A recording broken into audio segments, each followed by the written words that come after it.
You're listening to The World Today from the BBC World Service with Matt McGrath and Roger Hearing.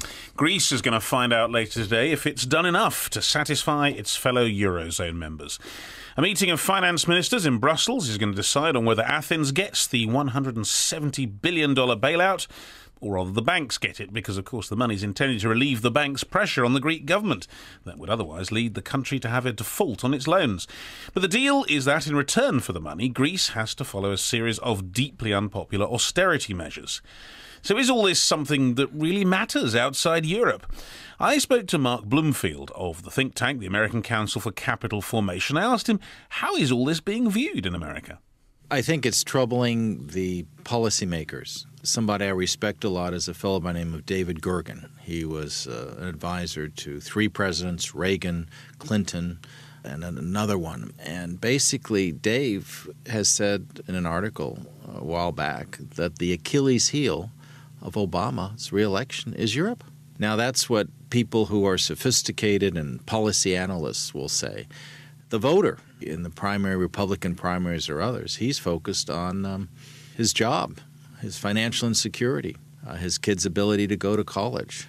So he's not necessarily worried about Europe, but the advisors and the policymakers definitely are. But does it actually matter? Is it really going to affect that American's job if the Eurozone system doesn't function as it should? Oh, I think it will, and it will as it did in 2008. It will affect their jobs with a financial crisis then spreading into the real economy. A financial crisis would occur if all of a sudden, let's say, European banks have all these loans that will not be repaid. There's a lack of confidence in the banks. There's a run on the banks in France. We're interconnected globally. There's a financial crisis that could spread again to the United States. And as the stock market goes down, the number one factor is a run on the banks, but also the psychological factor. Businesses will stop investing. People will hoard their money. And in that sense, it has a real impact on the economy, people being laid off.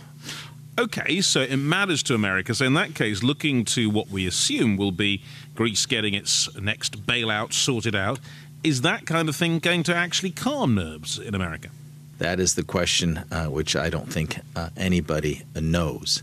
And the reason I say that is because it'll be a judgment made by the financial markets. They will have to decide, well, will this package result in the targets of debt to GDP being 120%, or as they are now anticipated, higher than that? If we knew what the financial markets were going to do, you and I would be much wealthier, and I think we wouldn't have all this angst about how to fix Greece. But I suppose the question then is one of confidence, isn't it? Do you detect a sense of confidence that the Eurozone is going about sorting out this problem in the right way? I think what is going on, at least what I see in the press today, is not necessarily a lack of confidence that we do have an answer for Greece. But it's the one thing on the table and the only thing on the table now. But, of course, the other things on the table are the ratings agencies, Moody's, Standard & Poor and the rest.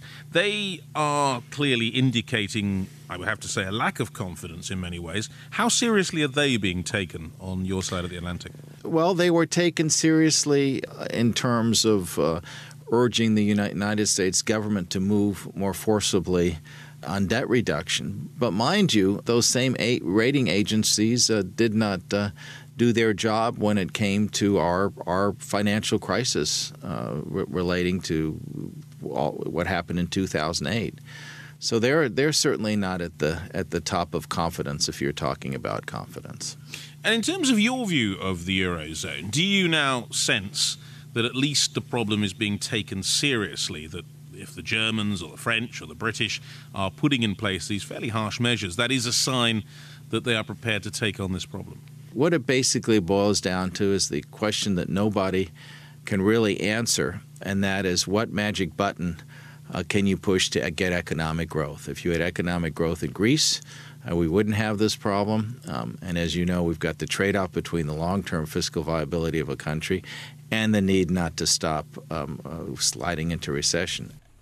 And that was Mark Bloomfield of the think tank, the American Council for Capital Formation.